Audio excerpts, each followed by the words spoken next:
नांदणी येथील जैन मठातील महादेवी हत्तीनीला वणतारा येथे पाठवण्यात आल्याच्या पार्श्वभूमीवर आमदार सतेज पाटील यांनी मठाला भेट दिली। ते म्हणाले की हत्ती स्थलांतराची प्रक्रिया संशयास्पद असून यामागे राजकारण नको। जैन व हिंदू धर्मियांच्या भावना दुखावल्या आहेत, म्हणून राष्ट्रपतींनी हस्तक्षेप करावा अशी मागणीही त्यांनी यावेळी केली।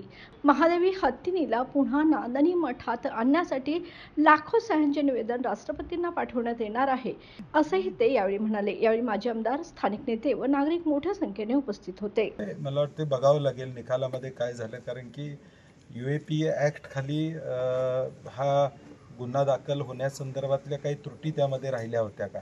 वेगवेगळ्या अधिकाऱ्यांनी गेल्या 15-20 वर्षामध्ये त्याचा तपास करणं किंवा कोर्टामध्ये म्हणणं मांडणं, ज्या तारखा गेल्या 4-5 वर्षामध्ये चालल्या त्या प्रत्येक तारखेला सरकार म्हणून अधिकाऱ्यांनी म्हणणं मांडले, आणि म्हणून अधिकाऱ्यांनी जे म्हणणं मांडलं त्यामध्ये काही त्रुटी राहिल्या का किंवा नेमकं काय घडलं, हे निकाल विस्तृतपणे निकाल आल्यावर कळेल की नेमकं काय। मला वाटते मुख्यमंत्री महोदयांनी हे वक्तव्य करताना विचार करायला पाहिजे होता।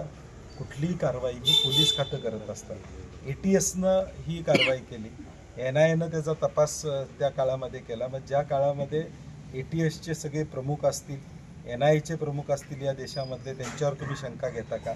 आणि 2008मध्ये ज्यावेळी या सगळ्या गोष्टी घडल्या किंवा या सगळ्या म्हणता, त्यावेळी अजितदादा आमच्याबरोबर होते म्हणा। आम्ही आता मी म्हणलं तसं लाखो सह्या आता येत आहेत, देशभरातून फोन येत आहेत, अगदी परदेशातून सुद्धा फोन करत आहेत, आणि लोकांच्या भावना तीव्र आहेत। आणि म्हणून हे सह्यांची मोहीम 1-2 दिवसानंतर पूर्ण झाल्यानंतर आम्ही हे सगळं निवेदनं जी काही सह्यांची येतील ती महाराजांचा इथं आशीर्वाद घेऊन ती निवेदनं कुरिअरनं आम्ही राष्ट्रपतींना पाठवू।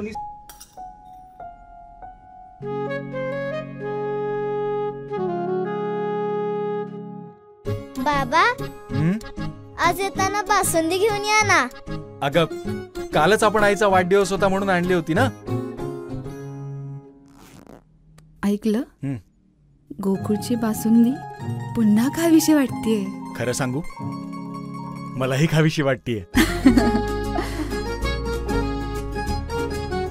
पुन्हा पुन्हा खावीशी वाटणारी गोकुळ बासुंदी।